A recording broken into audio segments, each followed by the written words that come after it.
para o governo do presidente Bolsonaro, nós já temos instrumentos mais do que suficientes para fazer o Brasil crescer 2,5%, 3% com aprovação ou sem aprovação. É claro que uma reforma tributária que faça simplificação para a gente poder explicar o sistema tributário brasileiro para um russo ou para um chinês é terrível. Então nós precisamos disso. O parlamento tem consciência disso. O presidente Rodrigo, o presidente Davi tiveram aqui ontem conosco, né? Junto com os presidentes dos demais poderes, numa conversa a favor do Brasil. Eles vão montar agora uma comissão para tratar a questão da reforma tributária, que é muito importante para quem? Para o governo? Para os governadores? Para o mundo político? Não.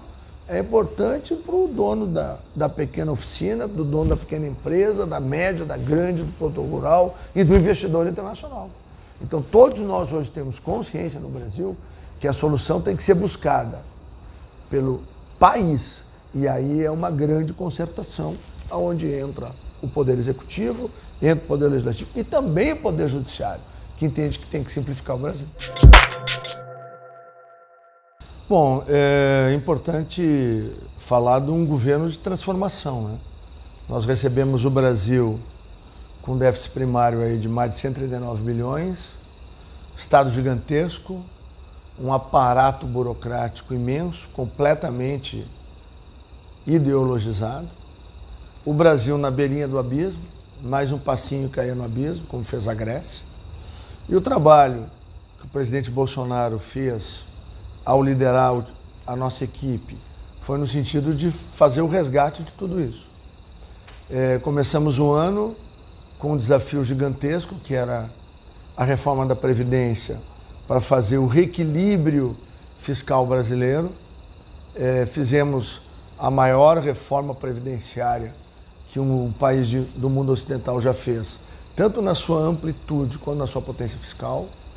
Nós falamos de uma potência fiscal de 1,1 trilhão nos primeiros 10 anos, e dependendo do desempenho da economia brasileira, isso pode ser multiplicado por 2 ou 3 para os próximos 10 anos. Mas a síntese é de que o Brasil está fiscalmente resolvido do ponto de vista previdenciário para os próximos 30 anos, e isso é muito, porque isso permite ao investidor internacional e ao investidor nacional fazer o que se chama tecnicamente de cálculo econômico, porque o Brasil passa a ser um país previsível, portanto o Brasil coloca na equação do cálculo econômico previsibilidade. Então, o Brasil hoje é um país sólido, um país que cumpre contratos. Nós recuperamos a confiança interna. Se alguém tem alguma dúvida se o brasileiro confia ou não no presidente, confia ou não no governo, ande pelas ruas do Brasil. Vá às lojas, vá aos shoppings, vá no supermercado, converse com as pessoas. Ainda está muito longe do que a gente deseja, mas que já melhorou, é evidente. As pessoas estão cada vez tendo mais tranquilidade de andar nas ruas. O ministro Moro faz um trabalho espetacular na área da segurança pública. E na área econômica, o Brasil, que tinha uma previsão de crescer menos de 0,5%, muito provavelmente cresça nesse ano 1 ou um pouquinho mais de 1%. A sinalização internacional e nacional é de que o Brasil deva crescer o ano que vem entre 2% e 2,5%. Então, talvez o maior legado desse ano do governo Bolsonaro não é nem os feitos da reforma, da lei de liberdade econômica, que vai nos equiparar às principais nações do mundo, né? Onde o cidadão, diante do agente público, o cidadão tem a razão, até que o agente público prove o contrário. As questões que nós conseguimos fazer na área econômica, que vão nos propiciar esse crescimento. Nós aqui, que temos a responsabilidade de coordenar o PPI está fazendo no dia de hoje, agora, o 36º leilão. Nos 35 anteriores, o PPI trouxe para o Brasil 442 bilhões de investimento nos próximos 20 anos, sem falar em valor de imposto e valor de royalties. Por outro lado, são 90 bilhões em outorga, então são mais de R$500 bilhão no ano mais difícil. No ano que vem será muito mais do que isso. O Brasil já tem os 10 bilhões da Arábia Saudita, de dólares, que são 40 bilhões de reais de investimentos para o próximo ano no Brasil. Então, o cenário brasileiro é de recuperação de confiança, de entusiasmo interno e externo com o Brasil. Ali na frente recuperamos o grau de investimento e o Brasil vai ter um ano, se esse ano geramos em torno de 1 milhão de empregos, no ano que vem vamos no mínimo dobrar isso. Então, o Brasil vai para um círculo virtuoso de crescimento da economia. Primeiro, isso é uma grande bobagem. O presidente não pensa nisso. Apenas quem fomenta isso, né?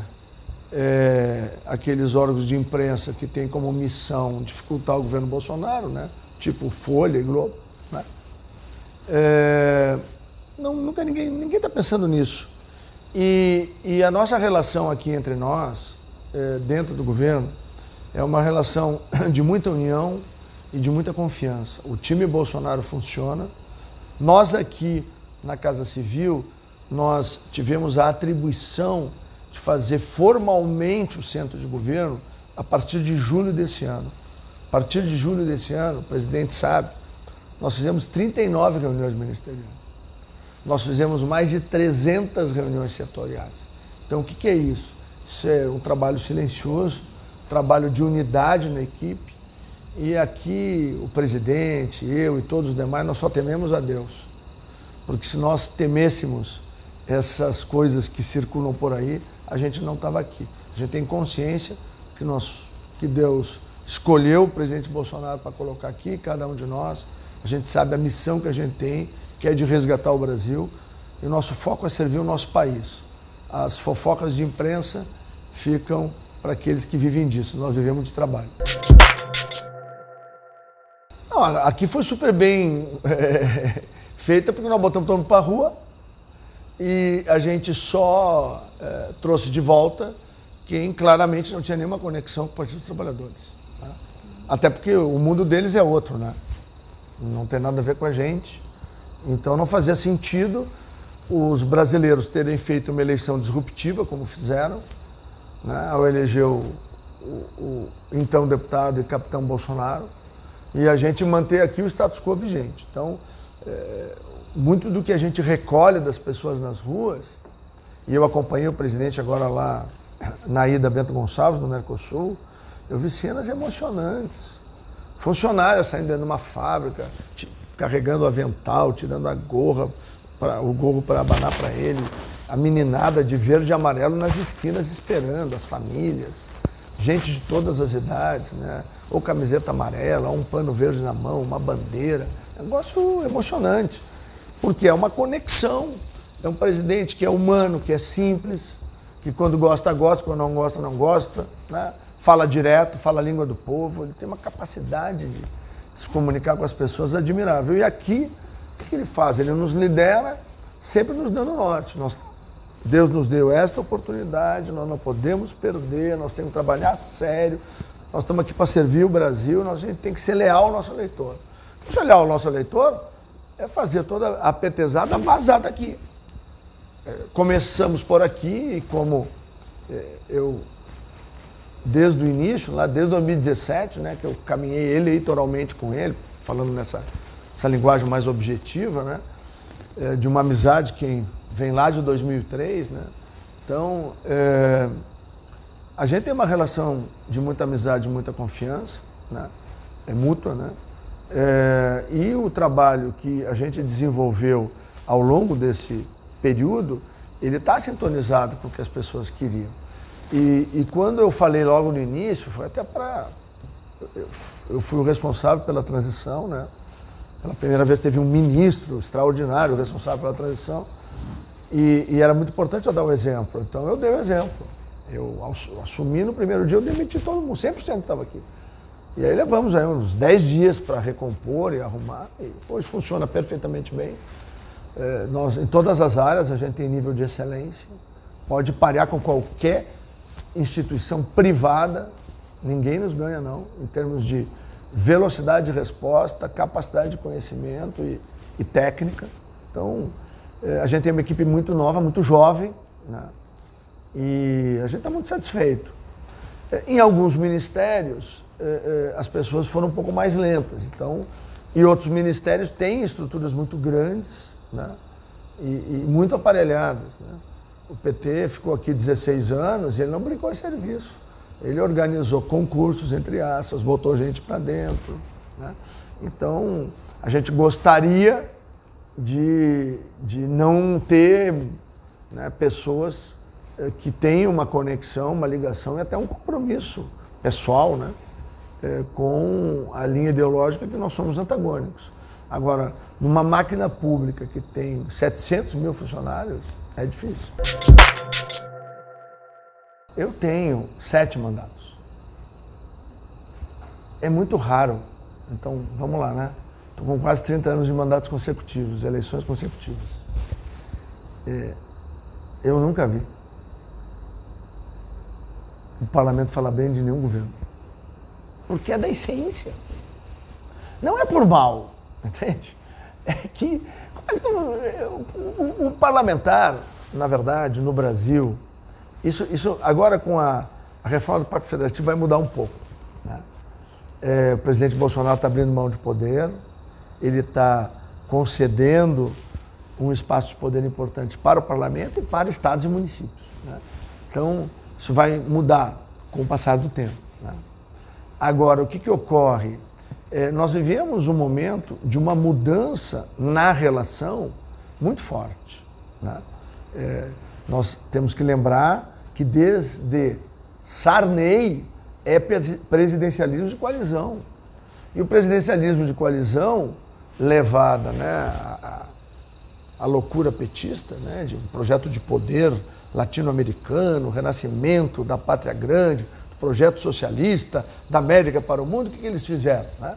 Eles fizeram o mensalão e o petrolão, né, que foi o ápice, né, da perda de qualquer referencial ético, moral. Bom, o que ocorre? O presidente Bolsonaro e esse novo parlamento, nós estamos reconstruindo tudo isso, toda essa relação. E é claro, tem gente que era acostumada com o sistema antigo, que demora mais para se adaptar ao novo. Tem gente nova que veio achando que a mudança não é para valer, vai valer o velho. Não, está valendo o novo. Então tem que ter resiliência, tem que ter um tempo, tem que ter paciência, como a gente teve. Vamos lá, o governo tem uma base formal, constituída? Não. Mas nós estamos aprovando tudo que era relevante. Aprovamos a lei da liberdade econômica, aprovamos a reforma da Previdência, aprovamos aí uma série de modificações importantes. Sim, mas vamos lá. Em todos os parlamentos do mundo, todos os governos do mundo podem vitórias e também eventuais derrotas, isso faz parte. Onde é que está a diferença? É que o presidente compreende isso.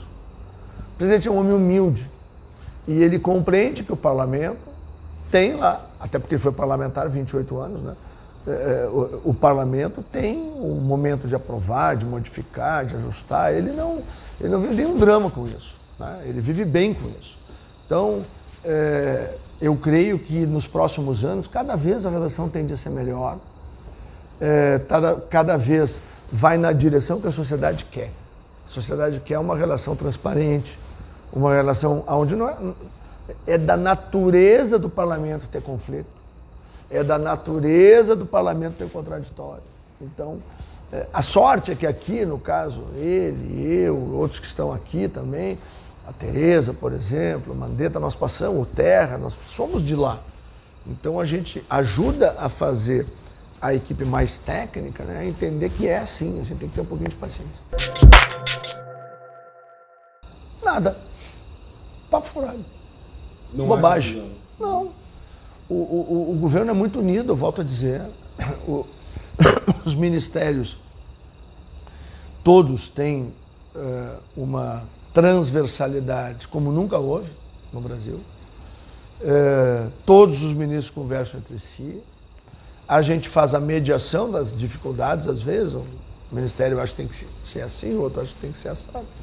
Isso é tudo resolvido de comum acordo. Nós não temos grandes conflitos. É claro que, às vezes, as equipes, ministérios muito grandes, às vezes tem visões diferentes, então tem alguns pequenos pontos de visão antagônica, mas isso é normal em qualquer empresa, é normal como no governo. Tá? Mas não há. O que há é a torcida lá da turma do mal que a gente dê errado, mas Deus é maior que eles e não vai dar errado. Não, isso são coisas diferentes, né? Eu tive a honra, lá em 2007, né, de ser líder dele, quando fui líder do PFL/DEM, né? Eu brinco para todo mundo que eu sou PFL, né? Eu vou para 23 anos no PFL, né? Então, eu brinco, eu já estou muito velho para trocar de partido, né? E, na verdade, o sistema partidário brasileiro, ele vai se modernizar como consequência desse novo Brasil que nós estamos construindo. A população brasileira de 2013 para cá, com o advento, né, das redes sociais, né, criou o que eu chamo, eu já fiz escrevi sobre isso e tal, nós criamos o que eu chamo de nova cidadania, que as pessoas têm um ativismo político sem ser partidário. Elas defendem teses, defendem causas as mais variadas. Tá? Tem um espaço de debate muito rico. Novas lideranças surgiram desse processo para o processo político, ainda novas vão surgir ao longo desse ano. Então, eu acho que esse é um processo de modificação. Então, eu acho que nesse momento nos cabe a todos observar como é que isso tudo vai amadurecer. O presidente, lamentavelmente, teve lá algumas dificuldades, né, com o partido que ele pegou com um deputado ou dois, transformou num partido de 54 graças ao seu nome, à sua campanha. Né? Agora, se constrói uma nova possibilidade. Eu estive ao lado dele quando ninguém andava ao lado dele. Né? Por quê? Porque acreditava na pessoa, no homem, no ser humano, né? E via nele um homem com muita fé e querendo mudar o Brasil. Né? Isso me remotivou. Eu não tive que romper com o meu partido, eu expliquei para o meu partido que eu queria procurar alguém que me passasse a verdade que ele me passava, e que eu acreditava que isso era possível de mudar o Brasil. Né? Tentei fazer meu partido acompanhar, na época o meu partido tomou um outro rumo, mas respeitaram a minha posição. Então, eu continuo ao lado dele e, para mim, o importante é primeiro servir a Deus, depois servir a ele e ao Brasil. Então, essa questão partidária tem bastante tempo, até 2022. Vamos deixar, como diz na minha terra, as morangas se acomodar na carroça e a gente vê como é que as coisas ficam lá na frente. Na máquina do governo, não há influência, né? Porque a máquina ela é liderada pelo presidente, toda a equipe. É claro, como em qualquer família, eu sou pai de 7, né? Então é claro que filho é filho. Né? E a gente não apenas tem amor, né? Como ouve, né? Escuta, mas, na verdade, a gente mistura um pouco as coisas.